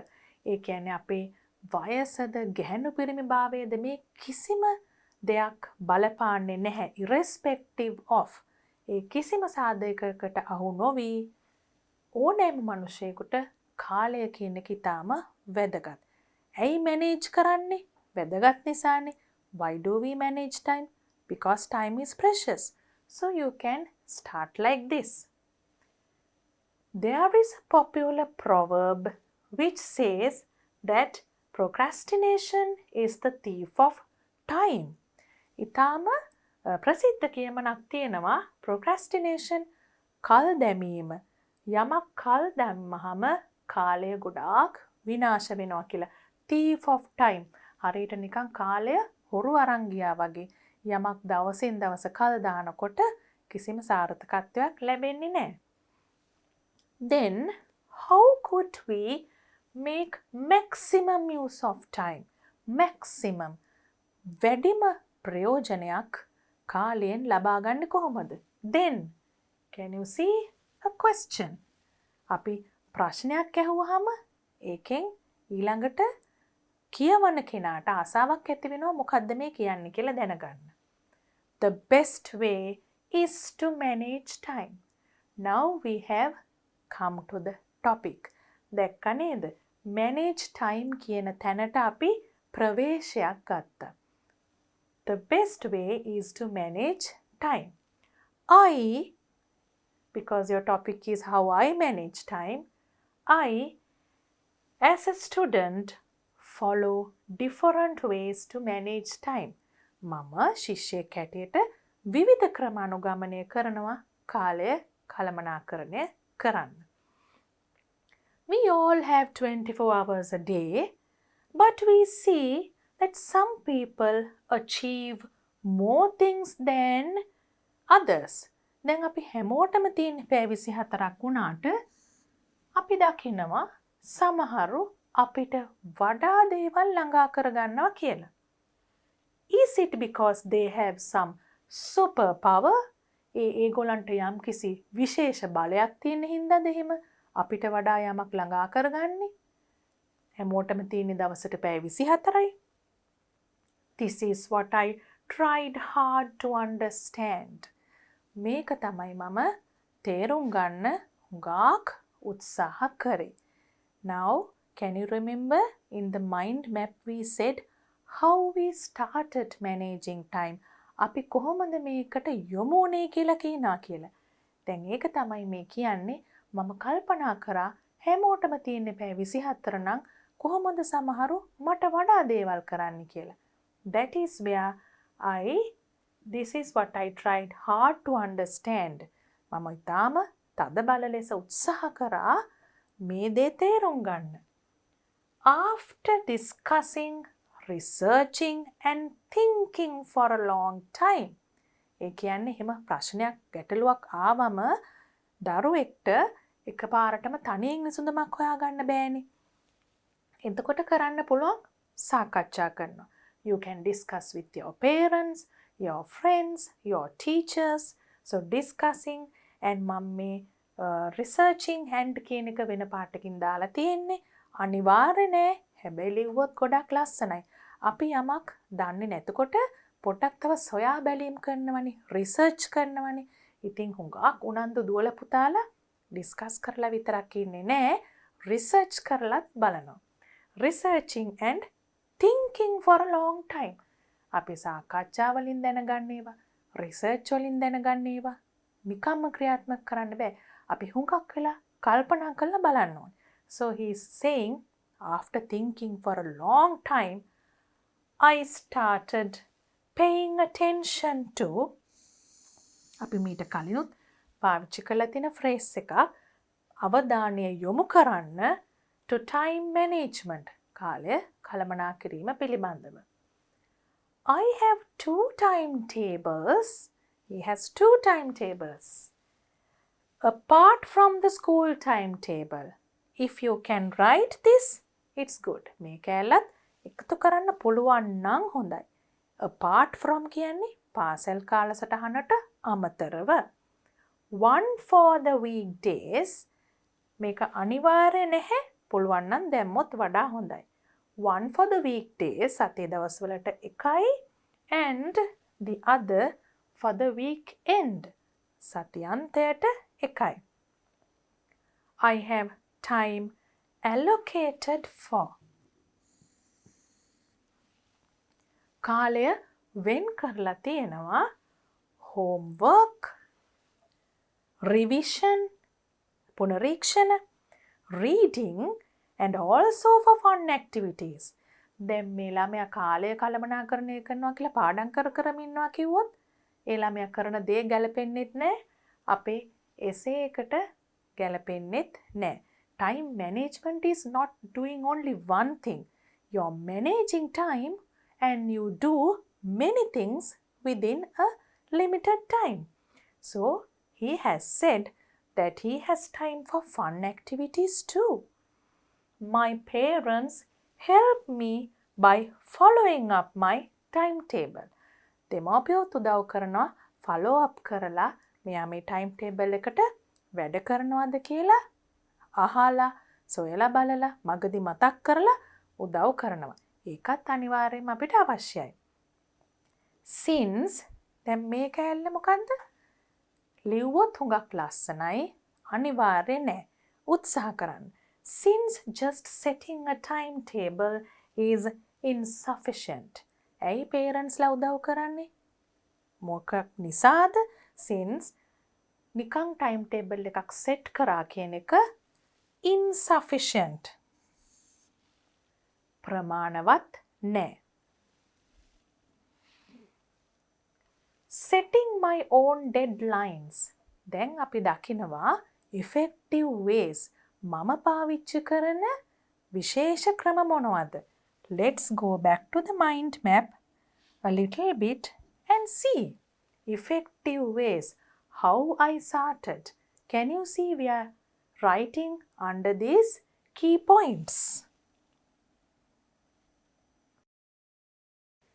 Setting my own deadlines. දැන් අපිට ඩෙඩ්ලයින් එකක් දීලා තියෙනවා නම් අපි දාගන්නවා ඊට වඩා කලින් දවසක්. මම ඉස්කෝලෙන් දුන්න ඩෙඩ්ලයින් එකට වඩා දවසකට කලින් ඉවර කරනවා. Setting my own deadlines. මගේම deadlines. And planning ahead. කල් තියා සැලසුම් කිරීම is an important part of my time management techniques. Important කියන එක ගොඩක් common වචනයක් නිසා පුළුවන් නම් integral part කියලා ලියන්න. හැබැයි important part කිව්වත් කිසිම වැරද්දක් නැහැ. Of my time management techniques. යා හුඟක් තමුන්ටම deadline දාගන්නවා කලින් සැලසුම් කරනවා. ක්‍රම වේද හැටියට. For instance, උදාහරණයක් ලෙස if I have to submit an assignment මට පැවරුමක් බාර දෙන්න තියෙනවා නම් එහෙම නැත්නම් ව්‍යාපෘතියක් project එකක් on a certain day යම් කිසි දවසක on a certain day I plan on the day I get the task itself. මම මගේ ඒ ඩෙඩ්ලයින් එක ඒ වැඩේ ලැබුණ දවසේම සැලසුම් කරන්න පටන් ගන්නවා. I plan on the day I get the task. කිව්වත් වාක්‍ය සම්පූර්ණයි. task itself කිව්වොත් තවත් ඒක emphasize වෙනවා. එම දිනයේම කියන එක.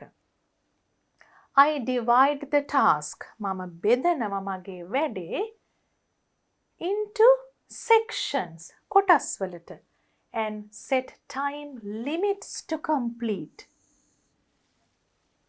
each on time.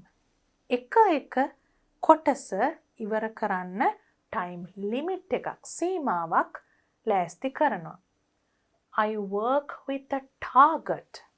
ඉලක්කයකට වැඩ කරනවා to finish everything 1 or 2 days before the actual deadline. හරිම deadline එකට ඉස්සෙල්ලා ඉවර කරන්න මම උත්සාහ කරනවා. ඉලක්කයකට වැඩ කරනවා. මෙන්න මේ කොටසත් අනිවාර්ය නැහැ පුතාලගේ වචන 250ක සාමාන්‍ය වචන සීමාව ඇතුළේ ලියන්න අනිවාර්ය නැහැ. ඊට වඩා පුතාලා රචනා තරංග වලට ලියනවා. ඒ වගේ අවස්ථාවකදී ඕනනම් පාවිච්චි කරන්න පුළුවන්. I usually go to bed at 10 o'clock and wake up at 5 in the morning every weekday. දැන් මේ කියපු දෙයට තව දෙයක් එකතු කරනවා. සාමාන්‍යයෙන් මම මේක හරිම වෙලාවට නිදාගෙන හරිම වෙලාවට නැගිටිනවා. I change this regular sleeping pattern. ඒ කියන්නේ කාලය කළමනාකරණය කිරීමට ඉතා වැදගත් දෙයක් තමයි regular sleep pattern එකක්. බොහොම ක්‍රමවත් විදිහට තමයි මේ නිදා ගැනීම නැගිටීම කියන cycle එක යන්න ඕනේ. හැබැයි I change this regular sleeping pattern only when I am behind my schedule. ඒ කියන්නේ මේ නිදා ගන්න පිළිවෙල මම වෙනස් කරන්නේ එකම අවස්ථාවකදී විතරයි. මොකද්ද? මගේ වැඩ හරියට දිනයට ඉවර කරමින් යන්නේ නැත්නම් schedule එකට වඩා පිටිපස්සෙන් නම් විතරයි. ඒකෙන් මොකද්ද පෙන්වන්නේ? එහෙම නැත්තම් යා වෙලාවට නිදින නැගිටින කෙනෙක්. Very good qualities of a person who manages time. In conclusion, ඒකත් අපි බහුලව පාවිච්චි කරන ෆ්‍රේස් එකක් අවසාන පැරග්‍රාෆ් එකේදී. නිකම්ම අවසාන එක පටන් ගන්න නැතුව In conclusion, අවසාන වශයෙන්, or else you can write to wind up, එකත් තව ක්‍රමයක් ලියන. I have reaped the harvest of my own hard work.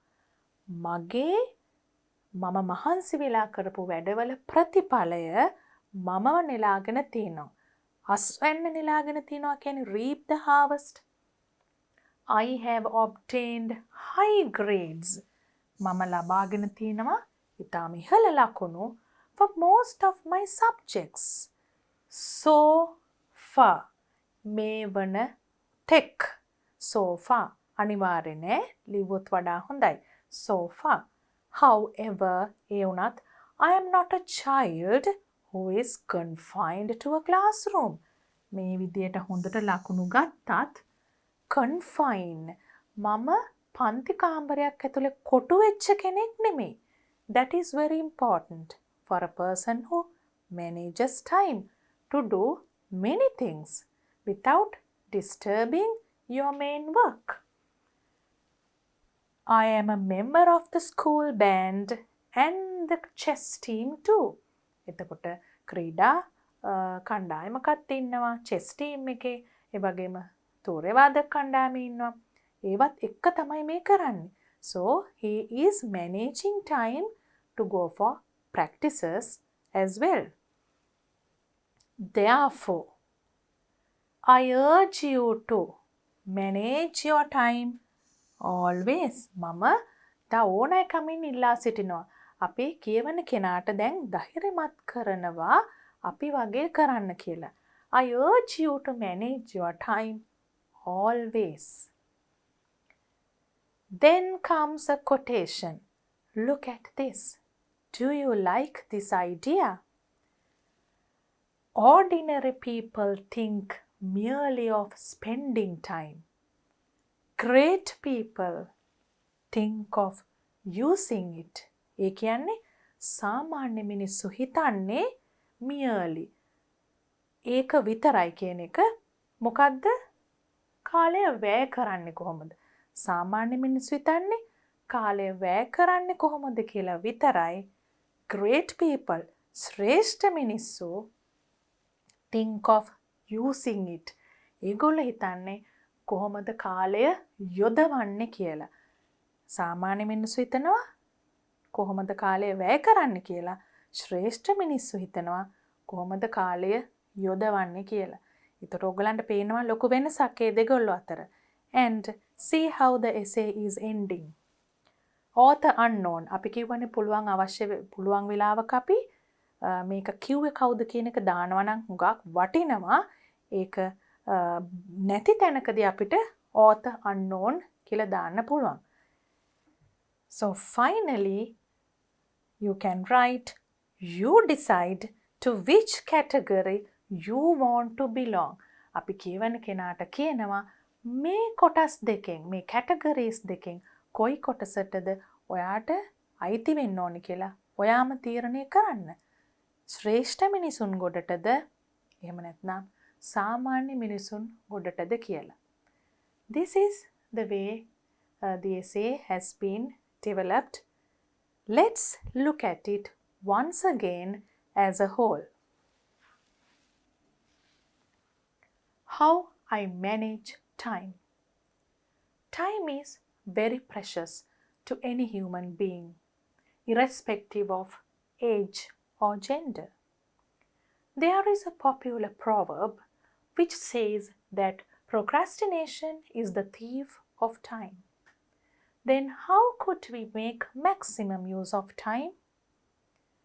The best way is to manage time. I, as a student, follow different ways to manage time. We all have 24 hours a day, but we see that some people achieve more things than others. Is it because they have some